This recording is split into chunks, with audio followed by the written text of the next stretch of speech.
Então, depois de a gente resolver dois circuitos magnéticos que foram bem tranquilos, a gente passa para o exercício 4.29 aqui de magnetostática. Ele dá o circuito magnético da figura 4.77, pede para considerar as aproximações e convenções do exercício 4.26, já resolvido. Ele pede para A escrever as equações de circulação de campo e conservação de fluxo. E depois, no item B, deduzir os campos nos entreferros para os seguintes dados. Então, ele dá, ao contrário dos outros exercícios que a gente fez a solução analítica, né? Aqui a gente vai ter finalmente o dado de superfície, espessura do entreferro, nível de corrente em ampere e o número de espiras na bobina, né?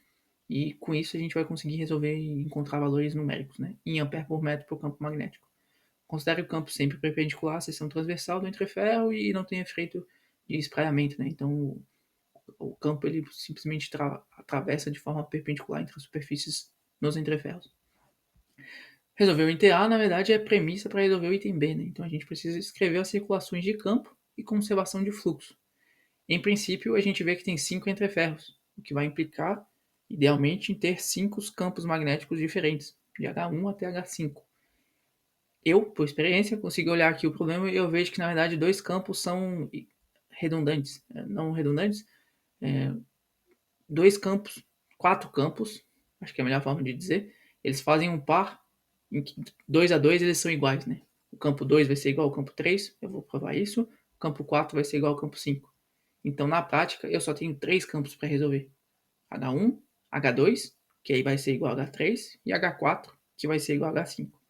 E a forma como resolver esse tipo de problema, na verdade, ela vai estender o raciocínio caso eu tivesse os 5 campos propriamente ditos para resolver, para serem resolvidos, né? Então, no caso, eu vou usar uma abordagem que nem sempre você, se não tiver a calculadora adequada, vai conseguir resolver uma questão de condição de prova, por exemplo.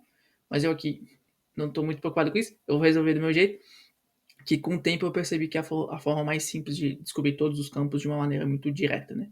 Mas, sem mais muitas delongas, a gente vai fazer uma linha amperiana e descobrir a circulação de campo, lembrando que o campo no ferro é desprezível por conta justamente das simplificações lá do começo do exercício 4.26. Eu saio essa bobina aqui, eu vou atravessar o entreferro 1, eu vou descer aqui nesse caso e vou atravessar o entreferro 2. E vou ir para o entreferro 4, atravessando perpendicular, e obviamente eu vou voltar e fazer um circuito fechado. Pronto. Aqui eu sou capaz de escrever uma equação de circulação de campo usando a lei de Ampère.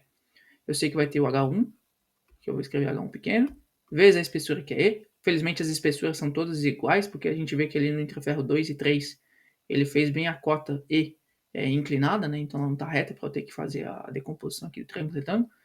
Eu passei pelo entreferro 2, H2, também tem a espessura E. E depois eu passei pelo entreferro 4, então H4 vezes o entreferro E. Quando eu terminei a volta completa, eu fiz um circuito e eu tenho um caminho fechado que está sendo injetado NI de fluxo magnético, né? Ou corrente. Então eu tenho a primeira equação. A segunda equação vai ser algo muito parecido. Só que ao invés de cruzar o entreferro, o 1 eu não tenho escolha, né? Eu sou obrigado a cruzar sempre 1. Ao invés de cruzar o 2, eu vou cruzar o 3. Perpendicular. E ao invés de passar aqui direto para o 5, eu vou voltar e passar pelo 4. Eu só tenho que fazer um circuito fechado. Ninguém me impede de passar por um interferro de novo. Desde que a linha esteja no circuito fechado, a integral fechada de HDL vai dar o caminho completo. E aí eu vou conseguir calcular o NI, igualar a NI e calcular os campos. De novo, eu não tenho escolha, passei pelo H1. Eu não passei pelo H2, eu passei pelo H3 dessa vez. Eu não passei pelo. E aí eu passei pelo H4 de novo, certo? Olha só, NI é igual a NI. É o mesmo N, é o mesmo I. O lado esquerdo da equação laranja tem que ser igual ao lado esquerdo da equação vermelha. H1E é igual a H1E, H4E é igual a H4E, o H2E precisa ser igual ao H3E. A única forma disso acontecer é se o H2 for igual ao H3. E é isso que me permite ter uma variável a menos para resolver. Porque agora resolver H2, onde tiver H2 eu posso escrever H3, ou onde tiver H3 eu posso escrever H2. Lógico, aqui não vai fazer diferença nenhuma, eu tenho, se H2 é igual a H3, a mesma equação, a mesma informação. Só que a outra informação adicional que a gente não tinha antes é essa daqui. H2 igual a H3. Perfeito? Eu vou traçar mais uma linha amperiana, que vai passar pelo H1, porque não tem escolha. E agora, ela vai passar de novo pelo H2. Só que em vez de passar pelo H4, a gente vai passar pelo H5. E eu vou voltar. E aí, obviamente, H1E vai aparecer na circulação de campo. H2E vai aparecer porque agora eu desci pelo interferro 2 de novo. E H5E vai fechar o caminho igual a NI. Que de novo eu passei e voltei, eu só tenho NI. Concorda que a linha NI continua à direita igual a todo mundo. H5, a linha laranja à esquerda tem que ser igual à linha azul à esquerda. H1E igual a H1E. H2E, mesma coisa. H4E tem que ser igual a H5E, senão não tem igualdade. A única forma disso acontecer é se H4 for igual a H5. Então aqui eu só tenho, na verdade, uma linha. Só que duas outras informações adicionais. Então eu vou escrever aqui uma linha, H1E mais H2E mais. Eu vou no lugar onde tiver 3, eu vou escrever H2. Onde tiver H3, eu vou escrever H2. Onde tiver H5, eu vou escrever H4. Eu vou usar os índices mais curtos, né? Esse H não parece um H. H4 não mudou muita coisa. E é igual a NI. Percebam que E é igual a todos os termos, né? Então eu posso simplesmente aparecer o E dividido no NI e cortar eles das equações. Então no fundo, H1 mais H2 mais H4 é igual a NI. H2 igual a H3, na verdade, eu nem vou usar essa informação aqui. Eu vou deixar. A gente só usou elas para poder. São informações adicionais se eu quisesse exprimir todos os 5 campos. Na verdade, eu vou usar elas para, em vez de ter que ter 5 equações em que duas equações são H2 igual a H3 e H4 igual a H5, eu vou escrever só 3 equações, porque agora eu só preciso resolver H1, H2 e H4. Porque resolvendo H2 eu encontro H3, resolvendo H4 eu encontro H5. Concordam que se eu fizer passando pelo 3, eu já nem tenho, acho que eu fiz todos os caminhos possíveis aqui. Sim, aqui não tem mais linha de circulação de campo, nenhuma informação eu vou conseguir tirar fazendo. Eu poderia fazer esse caminho aqui, tá? Fechado, que não tem corrente. Aí o NI ia ser igual a zero, porque eu não estou passando pela bobina.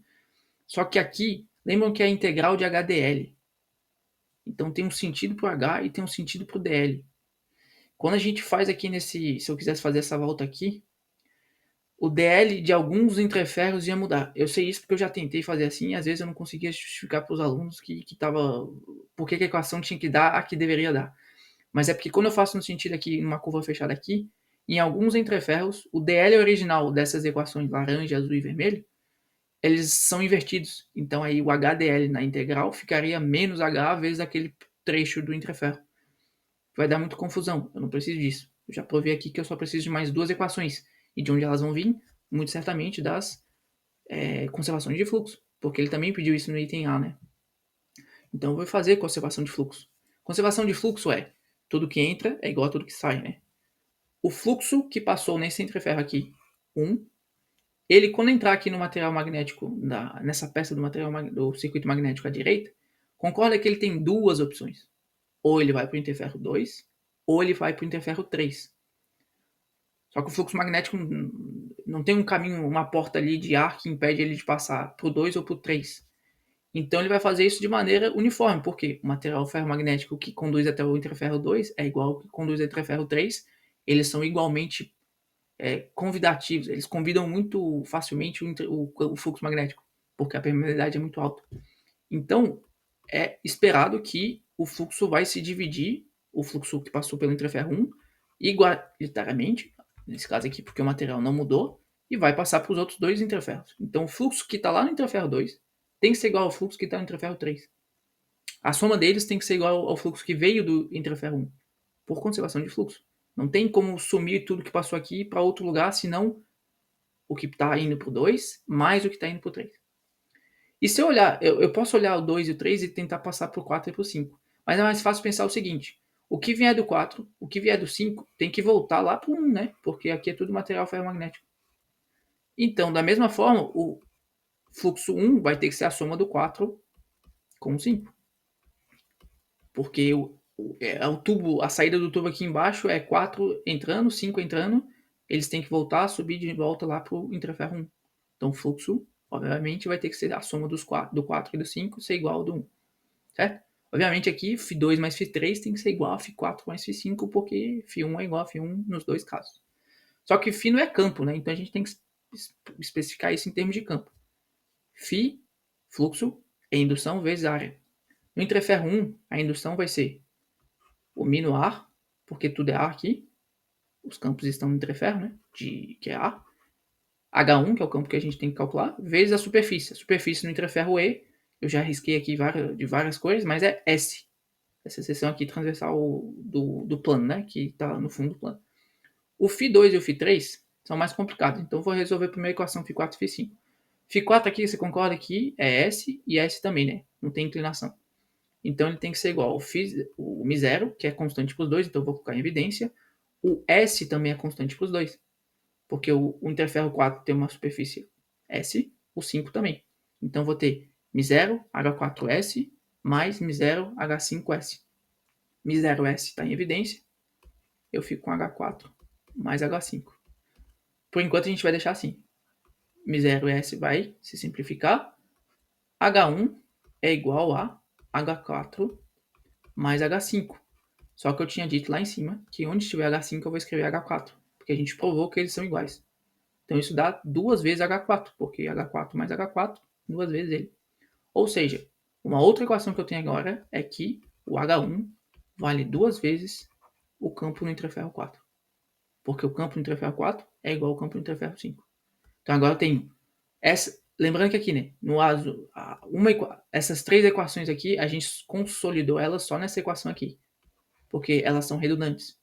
Visto que H2 é igual a H3 e H4 é igual a H5. Eu precisava de mais duas, senão eu não resolvo H1, H2 e H4. Tô aqui. Tem mais uma. H1 igual a 2H4. Onde tem H1, eu poderia escrever 2H4 e agora só ficaria em função de H2 e H4. Ou fazer o contrário para H1, né? Ficaria só em função de H1 e H2. Mas eu não vou resolver na mão, né? Eu já falei isso. Eu vou agora olhar o Φ1 igual a Φ2 mais Φ3. Por que eu deixei para olhar depois? Porque a superfície do Φ2 e do interferro 2 e 3 ela não é tão simples de entender, né? Eu tenho aqui, ele desenhou um ângulo 45 lá embaixo. E esse cara aqui vai ter que ser o S. Porque, ó, o S está aqui. Ó, eu assumo que ele está aqui também, né? Ou senão esse 45 eu posso dizer que ele está ali em cima, por questão de semelhança de triângulo. Então eu tenho 45, eu tenho um triângulo retângulo. Não está bem retângulo esse triângulo aqui, mas eu não vou conseguir porque o Ctrl Z vai apagar outras coisas antes. Vou tentar desenhar de novo. Eu tenho um S aqui que deveria estar reto. Eu tenho 45 graus aqui. Idealmente esse cara aqui é um triângulo retângulo. E a superfície que atravessa o interferro é esse cara aqui, que o campo, o interferro está inclinado. Então a superfície para o cálculo do fluxo é essa daqui. Concorda que esse aqui é 45, aqui é 90 graus? Por questão de soma dos ângulos internos de um triângulo, eu tenho que ter 45 aqui. Ou seja, eu tenho, na verdade, um quadrado. Deveria ter um quadrado. E esse S' aqui vai ser a diagonal de um quadrado. Diagonal de quadrado é um lado, que é S, que é igual ao outro, porque é um quadrado, raiz de 2. Ou você pode usar aqui cosseno e seno, fazer a decomposição, vai encontrar a mesma informação de que a superfície a ser considerada no cálculo do fluxo entre ferro 2 ou 3 vale o valor S original vezes raiz de 2. Tem que comprovar isso usando cosseno e seno. Eu considero que por ser 45, esse cara aqui é um quadrado, porque é a definição. Não é bem um quadrado, né? Porque eu não tenho certeza que esse cara aqui é S, mas tendo 45 graus é como se fosse a diagonal de um quadrado. Eu posso usar S' igual ao lado raiz de 2. Então aqui, S raiz de 2, eu vou simplesmente considerar agora no cálculo do Φ2 mais Φ3. Φ1 a gente já sabe, né? μ0 H1 vezes S. Φ2 vai ser μ0 H2 vezes a superfície S'. Então vai ser μ0 vezes S raiz de 2, porque de novo, é a mesma superfície para o H3, então eu vou poder fazer a soma deles. E colocar o S raiz de 2 em evidência junto com μ0. μ0S eu posso simplificar. H2 é igual a H3. Então, isso daqui dá 2H2. Só que tem um raiz de 2 ali na frente. Então, eu tenho 2, raiz de 2, H2. Que H2 igual a H3, fica 2H2. O raiz de 2 não foi simplificado, só o S. Então, eu tenho mais uma equação. 3 equações, H1 igual a função de H2, H1 em função de H4, e uma equação que envolve H1, H2, H4, NI e E. E agora eu vou explicar como que eu resolvo esse problema, de uma maneira automática. Poderia fazer substituição, jogar tudo, resolver H1, volto nas equações para H2 e para H4 em função de H1 e resolvo. Eu gosto de resolver esse problema de outro jeito. Eu vou escrever só as equações que eu tenho aqui originais, né? H1 mais H2 mais H4 igual a NI sobre E. E eu tenho NI do enunciado e E, então isso daqui é um número, né? Que eu só vou colocar a resposta final para H1, H2 e H4. Mas dá para calcular esse termo. Eu tenho que H1 é igual a 2 raiz de 2H2. Concorde que isso é dizer que H1 menos 2 raiz de 2H2 igual a zero. Essa igualdade aqui eu peguei o termo da direita, passei para a esquerda negativo, ficou igual a zero do outro lado. E lá H1 é igual a 2H4 lá em cima.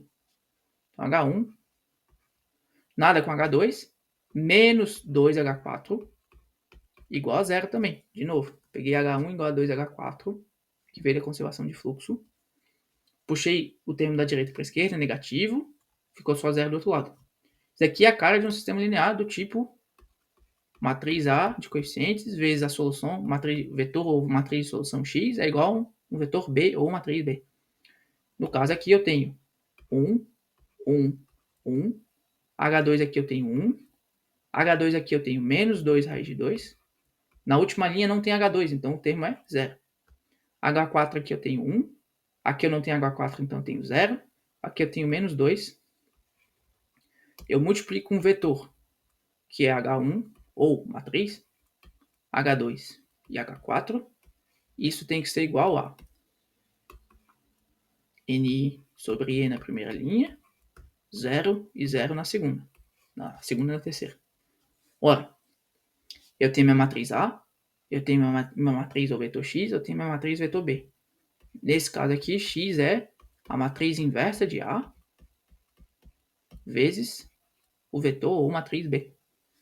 Se eu puder colocar uma calculadora, ou MATLAB, Python, qualquer linguagem científica computacional, eu consigo dizer que o H1, o H2 e o H4, percebam que resolvendo isso, eu obtenho os 3 campos de uma vez, né? Lógico, eu estou usando algo muito poderoso, em teoria, que tem que, né, com grandes poderes vem grandes responsabilidades. Se eu errar qualquer termo dessa matriz, eu sei que esse sistema está certo, eu tenho aqui a resposta para conferir, mas se eu errar qualquer termo dessa matriz, quando eu inverter uma matriz com um termo errado, é o suficiente para toda a matriz estar errada. Então, eu tenho que tomar muito cuidado e, de preferência, como isso vai me dar os campos muito rápido, porque eu só vou fazer uma operação, vou ter os 3, é recomendado eu revisar e ver se, pegando H1, pegando H2, pegando H4, eu jogar nas equações ali de cima, se vai bater essa igualdade igual a zero aqui, igualdade igual a zero, igualdade igual a N sobre E. Mas, idealmente, se eu fiz tudo certo, aqui eu tenho que ter o menos 1, porque eu estou invertendo essa matriz, vezes Ni sobre E. Perceba uma coisa importante, né? A superfície S não entrou na história. O que entrou foi a relação dos S ali, né? Que tinha uma raiz de 2 por causa do interferro 2 e 3, que é Ni sobre E. Então, a superfície, por aqui, no final das contas, a superfície não impactou.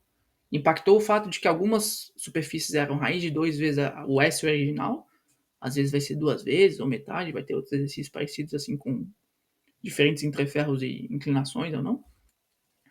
Se eu usar, mas é importante notar que a superfície em si, no final das contas, não teve impacto. O valor da superfície for 10 ou 5, não vai fazer diferença. Não apareceu em nenhum lugar aqui S, nesse sistema aqui. Vai ter diferença no cálculo, obviamente, do fluxo. Para cálculo de campo, não. Mas quando eu calcular o fluxo, eu preciso da superfície. Aí que o valor dela vai ser expressivo. Então, se eu souber usar uma calculadora que permita fazer uma matriz 3x3 e inverter, ou se eu usar um programa de computação, alguma coisa nesse sentido, quando eu resolver esses 3 campos, ou eu posso resolver na mão, usando... Para esse caso aqui, eu posso usar a geometria analítica e simplificar a matriz, encontrar a inversa e tudo mais, ou eu posso resolver no braço aqui, né? É um 3x3 ainda é factível. Mas suponha que eu não pudesse simplificar tanto para 3x3 e fosse originalmente 5x5. Para resolver na mão ia dar talvez muito trabalho, mas se eu pudesse injetar uma matriz 5x5, inverter ela, de novo, com cuidado, porque se eu errar um termo, tudo vai para água abaixo, e fazer vezes o vetor de 5 elementos que até ter aqui, eu ia encontrar os 5 campos de uma vez automaticamente, né? Desde que as equações estejam corretas. Do meu gabarito aqui, que é o que também é o do livro, eu tenho H1 igual a 10.709. 10.000? Não. 107.901. Campos magnéticos são em ampere por metro. O campo H2 é 38.149 ampere por metro. E o campo H4 é 53.950 ampere por metro. Lógico, o H2 é igual ao H3 e o H4 é igual ao H5. E aqui a gente tem o cálculo dos três campos. O item dizia para calcular deduz os campos nos entreferros. Não foi pedido para calcular os fluxos, mas basicamente seria voltar aqui, miséria H1S para o H1, para o H2, para o Φ2 e para o Φ3, que a gente sabe que eles são iguais porque os campos são iguais e as superfícies são iguais. Se o entreferro 3 não tivesse inclinado, a superfície dele ia ser diferente. Obviamente o fluxo dele ia ser diferente em relação ao entreferro 2. Mas aqui eles estão inclinados iguais, com a mesma inclinação, então o Φ2 vai ser igual ao Φ3. Porque o H2 é igual ao H3 e as superfícies transversais são iguais. Então eu poderia fazer miséria H2S, raiz de 2, tá aqui, né? Ia ser o fluxo 2, ia ser igual ao fluxo 3. No caso do Φ4, ele ia ser muito provavelmente metade do fluxo 1, porque o campo H4 é metade do H1, né? Porque o H1 é 2 vezes o H4. Mas aqui a gente resolveu esse problema. Eu tenho a tendência a sempre resolver campos magnéticos, montando um sistema linear, invertendo a matriz dos coeficientes, multiplicando pela matriz de solução e encontrando os termos H1, H2 e H4. Ou N campos, né? Requer um certo cuidado, porque se eu inverter a matriz com termos errados, tudo vai para água abaixo. Mas a princípio era a forma que eu encontrei de resolver todos os campos. Depois eu tirava a prova real, era mais rápido do que se eu errasse de qualquer jeito no meio do caminho, eu ia errar. Só que eu provavelmente ia ter menos tempo para poder fazer a prova real. E aí saber que eu errei. Aqui, como sai tudo de uma vez, eu consigo fazer a prova real. Eu tenho um pouquinho mais de tempo para fazer a prova real. E se der errado, eu vou descobrir. Provavelmente vou ter que encontrar o termo do matriz de coeficientes que eu vou ter que corrigir para que eu resolva corretamente. Esse daqui começa o primeiro exercício com um circuito magnético um pouco mais complexo, mas a gente vai resolvendo outros usando esses mesmos princípios de simplificação de equações lineares. No momento que eu tiver N campos, N equações independentes, eu resolvo usando esse conceito de sistema linear geometria analítica e a gente se encontra no próximo exercício.